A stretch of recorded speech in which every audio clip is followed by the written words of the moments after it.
Hello everybody and welcome back to another episode of this F1 25 Joshua Pearce career mode. This is part 38 of the series. If you did miss the last episode, Max Verstappen claimed victory and it was his first race win of the season in absolute dominance for the Spanish Grand Prix. Sonny Hayes would finish ahead of our teammate Lando Norris, but for us it was anything but smooth sailing. We really struggled in qualifying and we were sitting in the train and pretty much the rest of the top 5 drivers until disaster struck and we collided with Oscar Piastri and George Russell, who had a moment at the same time putting his Mercedes into the wall. We would recover back to 7th position, but it was a race of what could have been for ourselves and in this championship fight. And speaking of the championship, Oscar Piastri leads the way by 4 points to Lando Norris, and then it's Sonny Hayes in third, 4 points behind Lando. Myself, we dropped to 5th, only 4 points behind Max Verstappen, and then Apex GP lead the Constructors' Championship by 9 points to ourselves, McLaren, and then to Red Bull Ford a further 24 points behind. And for this weekend, the British weather is well and truly on for this year's edition of the British Grand Prix. A dry qualifying will set the grid to what looks to be a washout of a race, so we'll be looking to probably go towards sacrificing a little bit in qualifying to make sure a wet setup will work for us in the Grand Prix. And for their home race as well, Apex GP will bring more upgrades to extend their advantage at the top. The gap between McLaren, Red Bull Ford and Ferrari has closed even further, with Haas Toyota making up some ground as well to jump themselves from the bottom of the mid-pack to nearly up to where Mercedes sit, leading the mid-pack battle. Racing Bull Fords and Audi Sport have also finally made a good jump in performance to get themselves a fair bit closer to the mid-pack battle as we head to qualifying for the British Grand Prix. Welcome along, everybody, to a venue that was built for speed. Once an airfield, now one of the finest racetracks in the world. It's qualifying day here at Silverstone for the British Grand Prix. And with this circuit being an old airfield, it does make qualifying very, very difficult, because that means there is lots of wind around the circuit, and these Formula 1 cars very much are very reliant on their aerodynamics and can very easily get unsettled by the wind around this circuit. As we now close out our first flying lap here, and it's only P11. So I said that we were going to be struggling here in qualifying with a slightly adjusted setup to try and give ourselves an advantage going into the Grand Prix, with it expecting to be an absolute washout of a Grand Prix, and the pace is definitely not there at the moment, right on the cusp of not making it through to the next part of qualifying. We currently see it in 16th position. Colapinto and Antonelli look like they could be out of qualifying, and right at the cusp of it, we put in a P11 lap time, and we are over a second away from the pace, which is a little bit concerning. But it's Charles Leclerc fastest by 2 tenths ahead of Oscar Piastri, and Hamilton in third, 4 tenths behind. Lando Norris is in 14th, a further 10th behind me, and showing that maybe we just don't have the pace here as a team this weekend. And knockdown qualifying 1 is Franco Colapinto by 2 tenths of a second. Kimi Antonelli ahead of George Russell to make it both the Mercedes out, a team which generally go really well around Silverstone, not making it through to this next part of qualifying. You can see there with the proximity arrows, I've got a car right up behind me trying to get the maximum amount of slipstream, but going through that final sector there would have actually held them up. And in the end, I did think that they qualified behind me on that lap, so in the end a little bit too close for comfort there, and it didn't pay out for them. But you can see qualifying is now complete. I'm outside the bubble. I'm in 15th, so that first lap on a set of used tyres was not the way to go. Those were definitely out of grip already, and now on a fresh set of rubber, we're 9 tenths faster, I reckon it was, right as we cross the line, and that will get us into Q3 in with a P8, and we're still over a second away from the pace at the front, even with that mistake going into Luffield there, locking up and going a little bit wide. But it's our teammate fastest ahead of Sonny Hayes, and Hamilton in third, and knockdown qualifying to his Nico Hulkenberg by 700ths, Alex Albon, Pierre Gasly, Oliver Behrman, and Gabriel Bortoleto makes both the Audi Sports out of qualifying, with Liam Lawson qualifying in 16th position. And because we had to go around for an extra lap in that last session, we only have the one set of tyres, and we have seen that going around for another lap on a set of tyres does not give you any pace. So we only had the one lap, and it was only good enough for 8th position. But Sonny Hayes on pole position for the British Grand Prix by 10th, and he will have Charles Leclerc in the front row for company. Lando Norris is in third, a further 2 tenths behind, and has his old teammates on the second row with him, Oscar Piastri. And then it's Lewis Hamilton, who showed fantastic pace in qualifying 1 and qualifying 2. He would be disappointed with a 5th position, and furthermore knowing that he has a Williams alongside him, 8th for myself, and with Verstappen alongside, and the old teammates of Lance Stroll and Fernando Alonso will take the 5th row for the Grand Prix. Welcome everyone as you join us at a former Second World War aircraft base, now converted into one of the great motor racing tracks. Britain is one of only 2 countries to have held a Grand Prix in every year of the Formula One World Championship, and long may that continue. This is Silverstone, and this is the British Grand Prix. Silverstone circuit then is 3.6 miles long, has a total of 18 corners, and of course is no stranger to the rain. There won't be any DRS available in these conditions, but the Wellington and Hangar straights are still good opportunities to tuck into the slipstream and make a pass. It's time to take a look at our starting grid for today's race. Sonny Hayes lines up on pole position, with Charles Leclerc alongside. Considering the rest of the grid, we have Norris, Piastri, and Sir Lewis Hamilton, and Sainz, Verstappen, Pearce, Stroll, and Fernando Alonso, Hülkenberg, Albon, Pierre Gasly, and Behrman, Bortoletto, Lawson, Franco Colapinto, and Andrea Kimi Antonelli. Russell, Doohan, Aaron, and Isaac Hadjar rounds off the grid. It's almost time for the lights to go out, so let's head down to the track where preparations are underway. And alongside me in the commentary box, my old friend, Anthony Davidson. I love being here at Silverstone. I know you do too. Mainly because we get to sleep in our own houses for a week. But what do the drivers enjoy most about this track? Well, Silverstone's such a challenging circuit, Crofty, more so for the car than the driver, because these high-speed corners at Silverstone really test this modern-day F1 machinery to its maximum. We don't get that many times throughout the calendar. I can only think of Suzuka and Spa, maybe Qatar as well, with that high-energy cornering that you get here at Silverstone. So the drivers love throwing the car around through corners like Copse, Maggots and Beckett's, for example, and it's really influential for your lap time as well. All right, let's have a quick radio check, please. Radio check.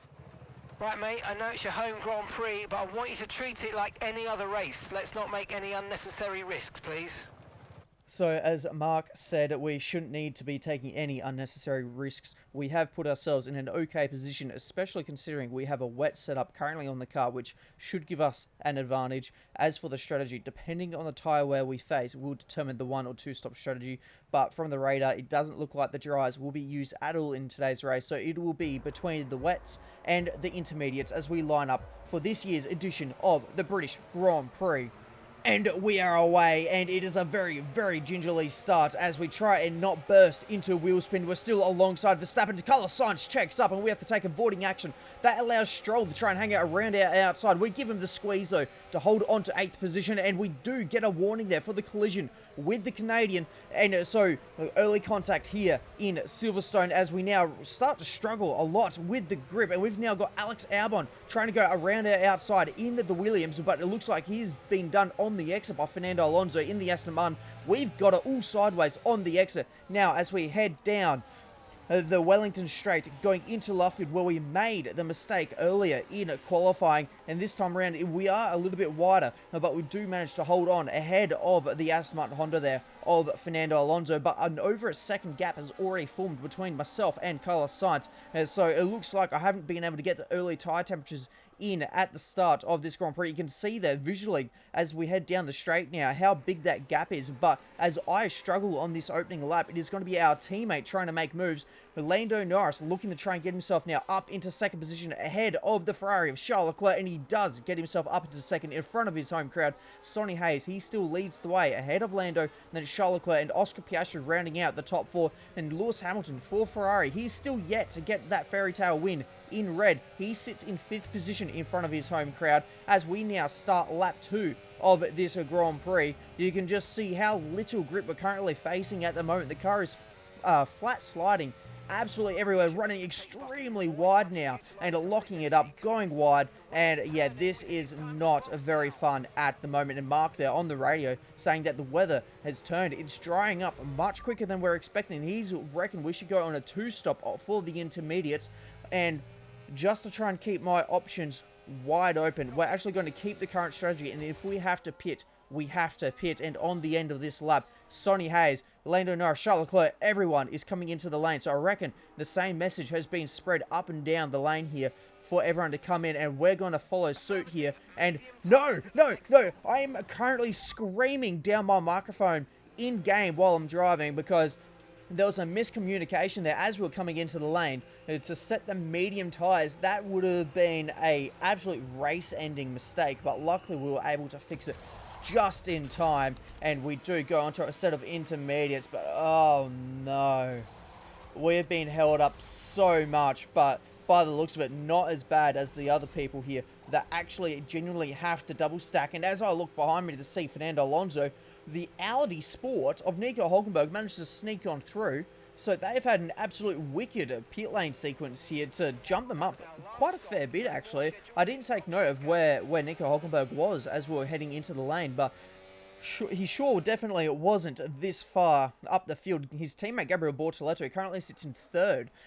He's still yet to make a pit stop as Hamilton now comes in from the race lead. So he's gone out, stayed, done an extra lap. Now he's in the lane, and I would imagine he's being followed in by everyone else as well. So let's see if the Ferrari crew can do a good pit stop here for one of the home heroes. And he's onto the intermediate tyres. And whereabouts does this put him? Because he was 5th on the road as this sequence started going on to lap 3, end of lap 2. So Sonny Hayes, he was your leader at the time, so he should be the first one to head around and take Lewis Hamilton. But it's actually Norris that goes on through. Is Norris on the intermediates? He is on the intermediates. So our teammate has had an awesome pit sequence there. So he's jumped up from 2nd. He's taken the lead. Leclerc has also jumped up a position. So Sonny Hayes has gone from 1st to 3rd. Hamilton, he's actually gained a spot as well by staying out that extra lap and not having to double stack behind his teammate. He now finds himself in 4th. And it's one of the Williams currently sitting in 5th. And, oh no, we're not even inside the top 10. That is how much we have been absolutely screwed over here. Not inside the top 10. I'm still struggling to try and get these tyres up to some sort of temperature as we continue to slide the car around absolutely everywhere. And while we're struggling, Kimi Antonelli, who came out in front of us, he is now making a move to get himself inside the top 10 and past the Audi Sport of Nico Hulkenberg, and he'll split the two Audis. And that is him inside the points. Other people inside the points. Pierre Gasly doing an absolute godly job there to get that Alpine Mercedes where it is. As we now get our first objective of the Grand Prix, we need to stay ahead of Oliver Behrman. So Behrman, if you didn't see in the background of the last shot, was getting himself ahead of Fernando Alonso. And he is on an absolute charge. So very, very smart there from Mark to let us know that we need to keep him behind because we cannot let any other slow cars in between us. Because in theory, we should have the pace to be up there with our teammates leading the way. The Apex cars, they are struggling at the moment. They're 3rd and 6th and battling as well with the Red Bull Ford of Max Verstappen. And it's going to be Piastri who does get that position ahead of last time out's race winner and a dominant race victory that was in Spain. Verstappen, though, finds himself down in 7th position as now there's issues for George Russell. It's as I was talking about the last race, George Russell on the polar opposite to Max Verstappen had an absolute stinker putting it into the fence, and now he has an engine failure in front of his home crowd. George Russell, there it is, confirmed out of the Grand Prix, and that will also bring out the virtual safety car. And this will not do me any good because as anyone else who's played these games before knows that on these F1 games, it is quite difficult to keep the temperature inside the wet weather tyres. So I've only just started kind of getting a little bit of temperature in these tyres, and now the pace has been reduced. So this is actually terrible for my race, but we'll do a quick order check here. So it's Lando Norris leading the way ahead of Leclerc and Hayes, and then it's Hamilton in 4th, Sainz, Piastri, Verstappen, Gasly, Bortoleto, and Kimi Antonelli rounding out the top 10. Then it's Nico Hulkenberg, myself down in 12th. So we've lost quite a few positions in that pit stop sequence, and it's Oliver Behm and Fernando Alonso, the two racing ball forwards of Isaac Hadjar, and then Liam Lawson. Franco Colapinto really struggling down in 17th. He had a really bad qualifying. Alex Albon, Lance Stroll, Paul Aaron, and Jack Doohan is last on the road, with George Russell, who we just saw retiring from this Grand Prix, as it's now time to get going once again. And it was an alright spot for it to actually go back to green flag. We're right on the exit of the corner, so we're able to power away from Oliver Behm and get ourselves a little bit of a gap and gain just a little bit on Nico Hülkenberg. We're now within that magical 1 second mark, but because it is wet, DRS is not going to be a factor here in today's race. So definitely a little bit annoying there, because this car's very good with its DRS usage, as now we see Nico Hülkenberg. He's looking to try and take that points paying position back away from Kimi Antonelli, the young Italian. He runs wide, he goes in too hot into cops, and he runs wide, gets on the wet curb. We're going to take advantage of that, dumping a heap of battery, and a very opportunistic move, and that's exactly what we need to do, because I'm still really struggling to get these tyres up to temperature. On the rears, you know, they're about 70 degrees on the fronts, and in the mid-60s. Ideally, I'd want them a tiny little bit higher.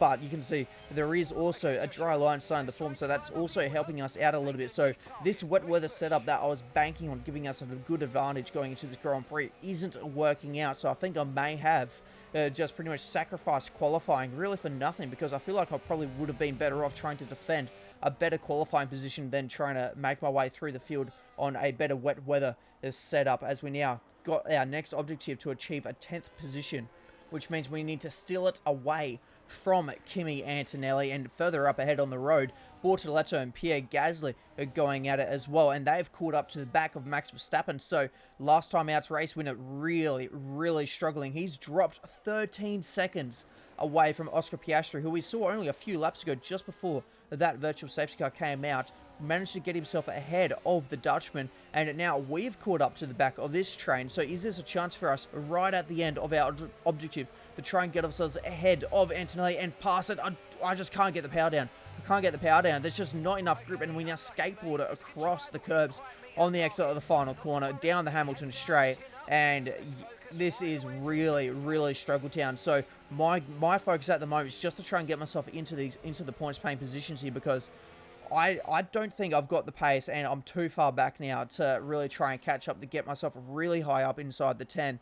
But the best I can do now is just get myself a couple of points, because this championship fight at the moment is well and truly tightening up, and every point will absolutely matter as Hamilton now gets himself onto the podium. So it's two Ferraris on the podium, as now our teammate, he's in for his second pit stop, and so that's another set of intermediate tyres for our teammate from the lead of the Grand Prix. So he will drop a little bit further down inside the top 10, but he did start building a pretty good lead, as now we've got some issues here. What's going on here? We're losing so much speed going through the corners. It's almost like our car's going into like a limp mode, going through Maggotts and Beckett's here, and now going down onto Chapel and to the hangar straight. It is, I don't know what's going on. The car is just undrivable at the moment. You can just see how much time we've lost, over 2 seconds through that section alone. And what is going on? It's almost like the car is cutting out of power going through the corners.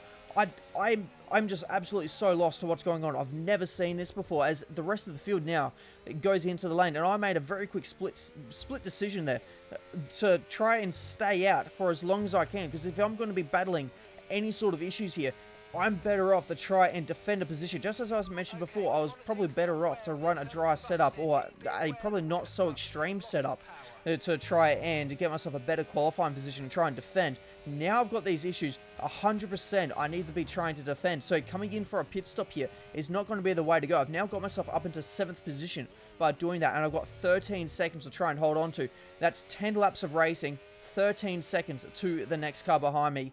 Can I hold on? I'm currently very slow, so there's a very easy chance they're going to try and catch up to us, and it's going to be Verstappen now. He's on the charge. He's got himself back ahead of Gabriel Bortoleto, so maybe Verstappen just trying to hold on to those tyres a little bit better, and as the track continues to dry out, he is coming into his own once again, and I said it wasn't going to take long for them to catch up.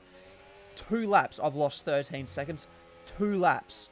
I really didn't think it was going to be that much time we're going to be losing. It's 6. We came out, well, Carlos Sainz came out of the pits just ahead of us. He's now 16 seconds down the road. This issue is just destroying our race, and I don't know what's going on. I don't know how to fix it. I'm just absolutely lost, and you can see how undrivable this car has become. It is just snapping in and out absolutely everywhere, and we now have the tyre wear icon on the car, so that now means these tyres are on their way out. We've got 7 laps to go, so I am now just holding on for absolute dear life to the points, but you can see the train of cars on the minimap that's coming up behind us as we lose another position, and this time it's to the Audi of Bortoleto, so that's us now down to 9th, and if we lose another position, well, another 2 positions, that's going to be us out of the points. And as we struggle, Lando Norris, he gets himself up another position. He's on an absolute charger at the moment. He's one of the fastest cars on track as he sets another fastest lap of the Grand Prix. So he's on a mission at the moment, and that move was to get him now up into P4. So he's absolutely on set to go for a podium here in front of his home crowd. For ourselves, we've lost a further 2 seconds to Bortoleto. We're now about to get overtaken by Pierre Gasly based off other moves going into this corner. Yeah, there we go. We've lost so much speed on the entry to the corner. So we're now down to 10th as we power slide out of the Stowe there. And if we lose one more position, we're out of the points. And once we're out of the points, I don't even know if there's going to be any point to continue if we can't get a point, because we're just losing so much time. And I don't have the pace that I reckon by the time whatever issue we've got rectifies itself, if it's going to rectify itself, I don't know if I've got the pace to be able to catch up and to even score a point, as now we're really, really struggling. And there we go. We're outside the points. That's it. That is just brilliant. Absolutely brilliant. We lose the spot to Hulkenberg. Now we're losing the spot to Kimi Antonelli. And that is just absolutely painful. And Colapinto, who I said was struggling so much, he was knocked out in Q1, was nowhere in the race. He's now worked himself up to 13th, and he's now about to get himself ahead of us as now heading into Luffield. We're absolutely struggling, and we've looped it. Yep, so that's going to be pretty much day done for ourselves, I reckon. We're on tyres that are absolutely dead. They've only got a couple of laps left. There's 6 laps of the Grand Prix left. We're down to 16th position. We're losing like 8 plus seconds a lap with this issue that we've got. So I'm just going to pull it into the pits. I'm calling it quits. Yeah, there's just no point. I'm better off saving these engine components for the rest of the season. Try and not take any engine penalties, because an engine penalty later on to the race, into the season, it could prove absolutely costly with this championship fight tightening up. So yeah, better off to just retire. Here's the checkered flag. The fans rise to their feet. It's Lando Norris for victory. To come here and take victory as a team today on home soil was so important. You can see how much it means to them. The drivers there doing their part. The team's strategy was perfect as well. And the fans really embraced that. What a great atmosphere we had here today. It's time to bring out the bubbly and spray it around. It's our podium celebrations. He raises the trophy over his head. Lando Norris, head and shoulders above the rest today. So it was disappointment for myself, but champagne showers for Lando Norris, who won his home Grand Prix. And it's another win for McLaren as well. Sonny Hayes will be in 2nd position, and Charles Leclerc will make it a 3rd. And yeah, for ourselves, it just really wasn't going to ever be a good race. Now I look back at it, I had high hopes that we could get to the front at the start, but the tyres just took too long to get up to temperature, and then we dropped back in the pit stop sequence and wasn't really ever able to recover, and then ended up retiring with that engine issue, which I actually have never seen before and still don't know what it is. It's an extreme loss of pace, and the rest of the top 10 was Lewis Hamilton, Oscar Piastri, Carlos Sainz, Max Verstappen, Gabriel Bortoleto. Hulkenberg makes a double points finish for Audi Sport and Pierre Gasly. And then Lando Norris leads the Drivers' Championship by 11 points to his old teammate, Oscar Piastri, and Piastri's current teammate, Sonny Hayes, who are on identical points. Max Verstappen is in 4th, a further 13 points behind, and myself in 5th, a further 10 points behind Max. And Apex GP leads the Constructors' Championship by 12 points to McLaren. Red Bull Ford are in 3rd, a further 43 points behind, and we are now losing our heated driver rating rivalry against Oscar Piastri. We need to get to driver rating 95 to win that one, and for our driver ratings, everything loses points, which isn't going to help out in that rivalry we've now got. And for our driver recognition, it remains at 51%. It seems as if you have a new rival. This is the perfect opportunity to show the world why you belong in this sport and to show me why you belong amongst my very exclusive clientele. That's a joke. I love working with you. Well, that was Elena just confirming our new rivalry with Oscar Piastri, and for the next episode, we'll be heading to the beaches of Zandvoort for the Dutch Grand Prix. And so if you did enjoy this episode, please make sure to like and subscribe, and I'll see you in the next one.